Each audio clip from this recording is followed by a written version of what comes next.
Assalamualaikum warahmatullahi wabarakatuh. Perkenalkan, nama saya Marisa Putri, NIM 19110049, Program Studi S1 Farmasi semester 2A. Di video kali ini, saya akan mempresentasikan atau menjelaskan tentang suspensi. Buat kalian yang pengen tahu apa itu suspensi, langsung aja tonton videonya sampai habis dan jangan di-skip, oke? Pertama adalah pengertian suspensi. Suspensi menurut Farmakope Indonesia nomor 3 tahun 1979 halaman 32.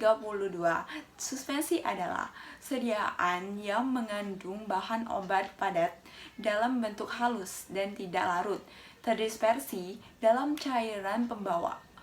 Jenis sediaan suspensi ada beberapa, yaitu 1. Suspensi oral, 2.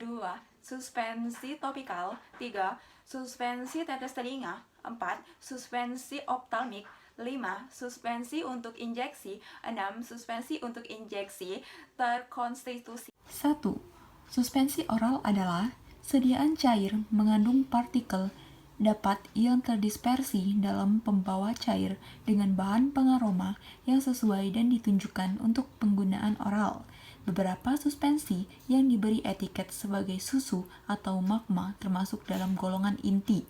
Beberapa suspensi dapat langsung digunakan, sedangkan yang lain berupa campuran padat yang harus dikonstitusikan terlebih dahulu dengan pembawa yang sesuai sebelum digunakan. 2. Suspensi topikal adalah sediaan cair mengandung partikel padat yang terdispersi dalam pembawa cair yang ditunjukkan untuk penggunaan pada kulit. Beberapa suspensi yang diberikan etiket sebagai lotion termasuk dalam kategori ini. 3. Suspensi tetes telinga adalah sediaan cair mengandung partikel-partikel halus yang ditunjukkan untuk diteteskan di telinga bagian luar. 4. Suspensi optalmik adalah sediaan cair steril yang mengandung partikel-partikel yang terdispersi dalam cairan pembawa untuk pemakaian pada mata. Obat dalam suspensi harus dalam bentuk termikronisasi agar tidak menimbulkan iritasi atau goresan pada kornea. Suspensi obat mata tidak boleh digunakan bila terjadi massa yang mengeras atau menggumpal. 5. Suspensi untuk injeksi adalah sediaan berupa suspensi serbuk dalam medium cair yang sesuai dan tidak disuntikkan secara intravena atau ke dalam larutan spinal. 6. Suspensi untuk injeksi terkonstitusi adalah sediaan kering dengan bahan pembawa yang sesuai untuk membentuk larutan yang memenuhi semua persyaratan untuk suspensi steril setelah penambahan bahan yang sesuai. Lanjut, yang kedua adalah stabilitas suspensi. Salah satu problem yang dihadapi dalam proses pembuatan suspensi adalah memperlambat penimbunan partikel serta mencegah homogenitas dari partikel. Cara tersebut merupakan salah satu tindakan untuk mencegah stabilitas suspensi. Beberapa faktor yang mempengaruhi stabilitas suspensi ialah Beberapa faktor yang mempengaruhi stabilitas suspensi ialah 1. Ukuran partikel. Ukuran partikel erat hubungannya dengan luas penampang partikel tersebut serta daya tekan ke atas dari cairan suspensi itu.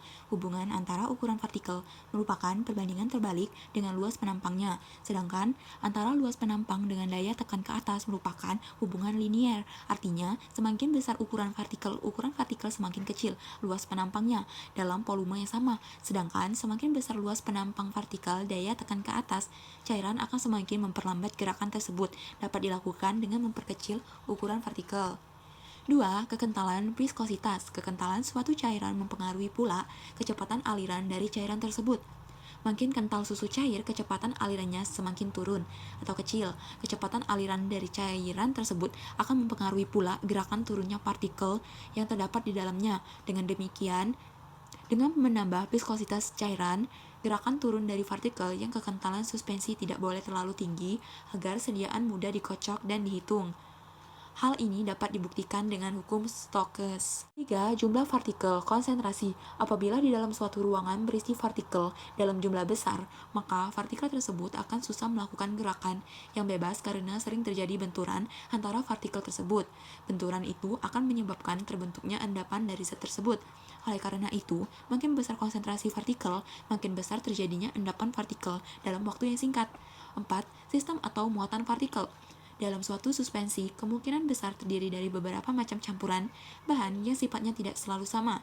Dengan demikian, ada kemungkinan terjadinya interaksi antar bahan tersebut dan menghasilkan bahan yang sukar larut dalam cairan tersebut. Karena sifat bahan tersebut sudah mempengaruhi sifat alam, maka kita tidak dapat mempengaruhinya. Ketiga, cara mengerjakan obat dalam suspensi. Metode pembuatan suspensi. Suspensi dapat dibuat dengan cara 1. Metode dispersi 2. Metode presipitasi 3. Sistem deplokulasi 4. Sistem plokulasi. 1. Metode dispersi. Dengan cara menambahkan serbuk bahan obat ke dalam mucilago yang telah terbentuk kemudian baru diencerkan. Perlu diketahui bahwa kadang-kadang terjadi kesukaran pada saat mendispersi serbuk dalam vehikel. Hal tersebut karena adanya udara, lemak, atau kontaminan pada serbuk. Serbuk yang sangat halus mudah kemasukan udara sehingga sukar dibasahi. Mudah dan sukarnya serbuk terbasahi tergantung besarnya sudut kontak antara zat terdispersi dengan medium. Bila sudut kontak 90 derajat, serbuk akan mengembang di atas cairan. Serbuk yang demikian disebut memiliki sifat hidropop untuk menurunkan tegangan antar muka, antar partikel zat padat dengan cairan tersebut perlu ditambahkan zat pembasah atau Willing agent.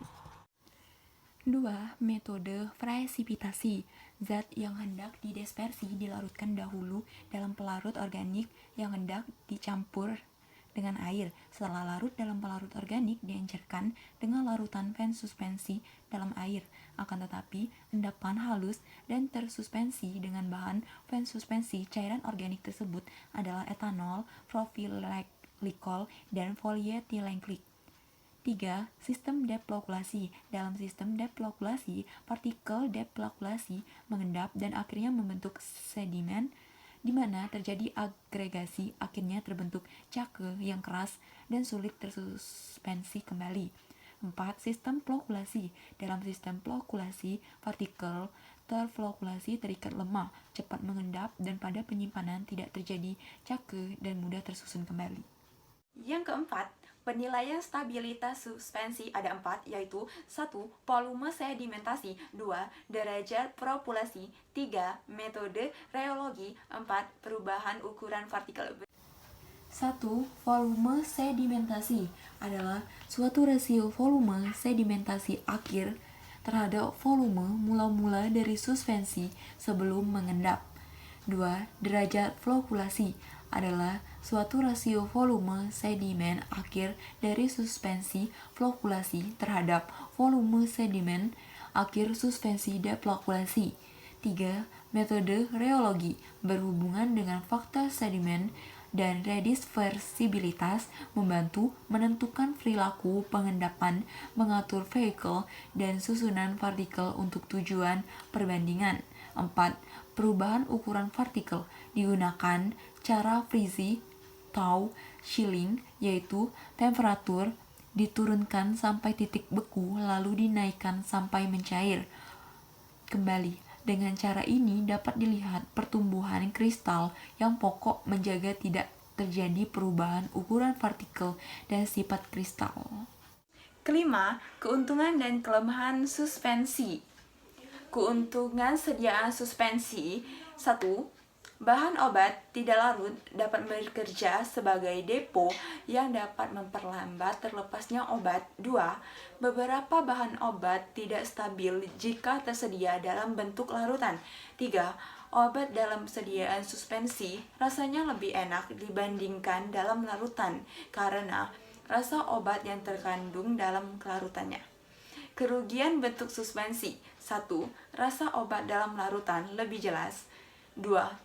Tidak praktis bila dibandingkan dalam bentuk persediaan lain, misalnya pulveres, tablet, dan kapsul. 3.